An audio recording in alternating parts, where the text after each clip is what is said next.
हरे कृष्णा, राधे राधे। दोस्तों, कैसे हैं आप सभी लोग। आशा करती हूँ कि आप सारे फ्रेंड्स बहुत ही ज़्यादा अच्छे होंगे। मैं भी बिल्कुल ठीक हूँ और आप सभी लोगों का मेरे चैनल इंडियन ब्लॉग विद शिखा में बहुत बहुत स्वागत है।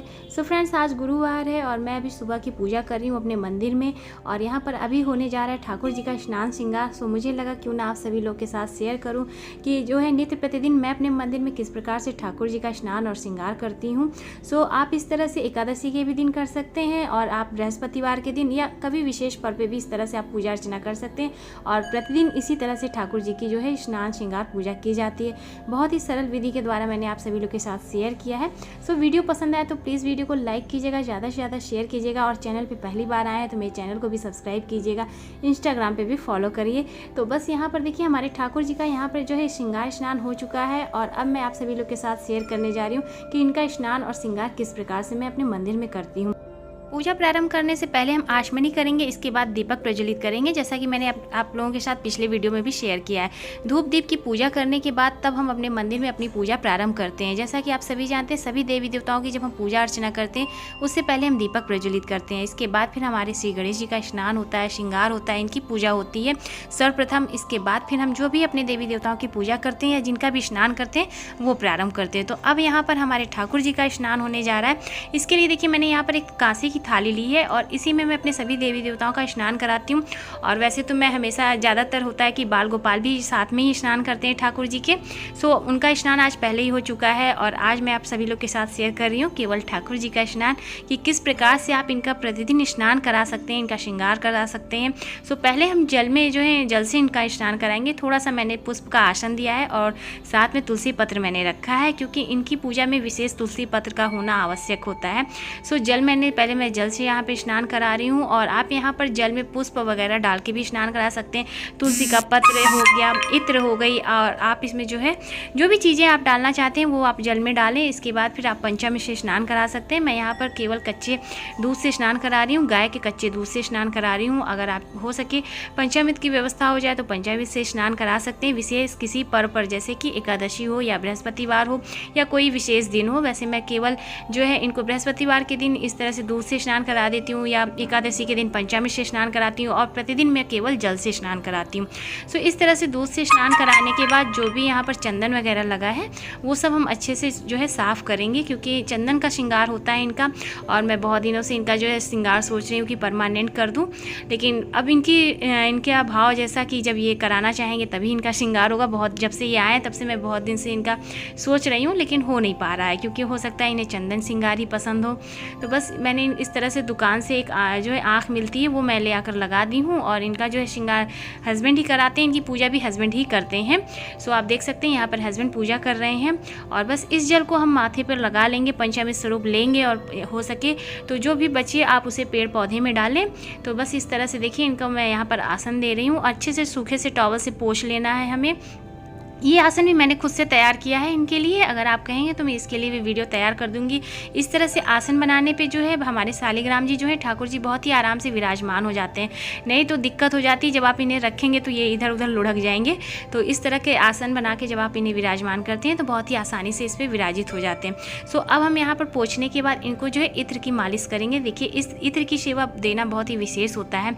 कभी भी किसी भी देवी देवताओं का जब आप स्नान कराते हैं तो उसके बाद उन्हें इत्र की सेवा अवश्य रूप से देनी चाहिए। इससे हमारे देवी देवता प्रसन्न होते हैं, उनकी कृपा दृष्टि जो है हम पर सदैव बनी रहती है।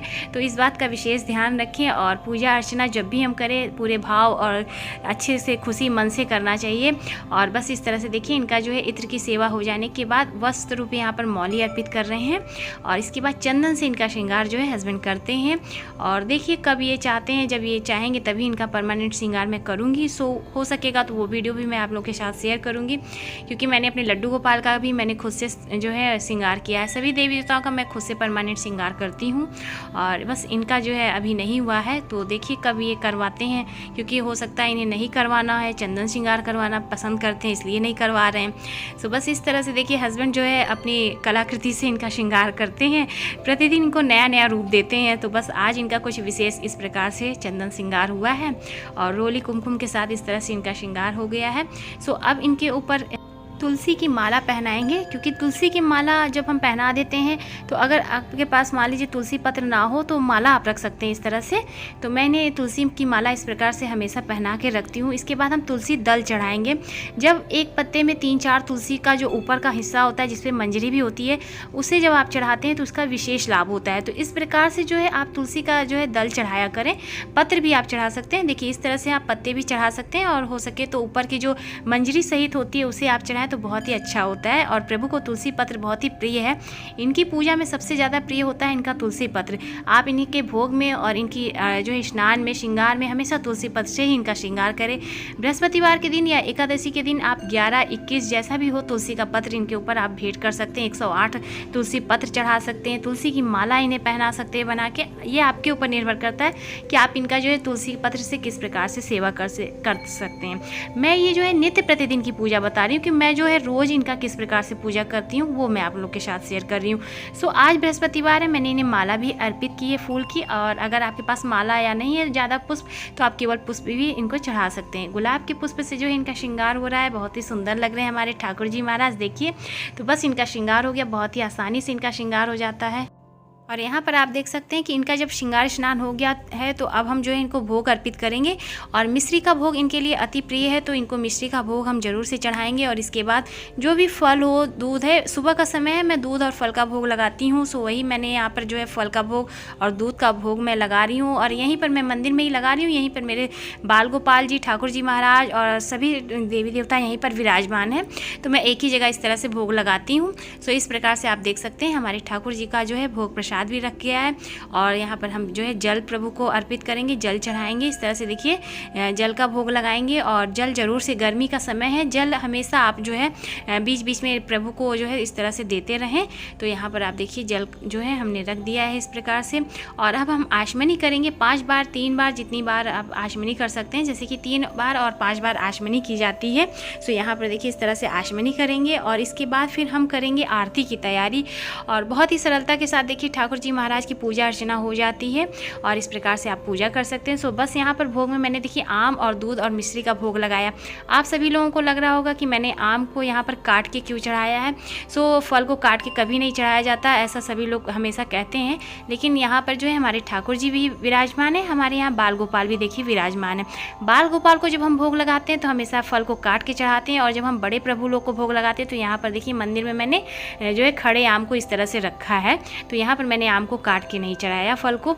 और इस तरह से जब मैं मंदिर में भोग लगाती हूँ तो फल मैं ऐसे ही खड़ा रखती हूँ। और जब मैं अपने बाल गोपाल को भोग लगाती हूँ तो मैं फल को काट के लगाती हूँ। हमेशा बाल गोपाल को हमेशा भी जो है फल काट के ही भोग लगाना चाहिए, क्योंकि वो बच्चे होते हैं तो उन्हें इस प्रकार से काट कर ही फल का भोग जो है लगाया जाता है। सो बस यहाँ पर आरती की तैयारी कर रहे हैं। धूप दीप के साथ हम आरती करेंगे। यहाँ पर 3 लोटे में जल आपको दिख रहा होगा। सो ये हमारे सूर्य भगवान का जल है और तुलसी माता का जल है। सो बस इस तरह से हमारी पूजा हो जाएगी और आप यहाँ पर देख सकते हैं। तो चलिए आरती की तैयारी करते हैं। आरती जलाने के बाद, आरती की पूजा करने के बाद इस तरह से हम एक बार आचमनी करेंगे, ठंडा करेंगे आरती को और इसके बाद फिर हम आरती शुरू करेंगे। तो यहाँ पर आप आरती ठाकुर जी महाराज की कर सकते हैं, जिसकी भी आप आरती करना चाहे उन्हीं की आप आरती करें। और इस प्रकार से धूप दीप के साथ आरती करनी चाहिए हमें मंदिर में।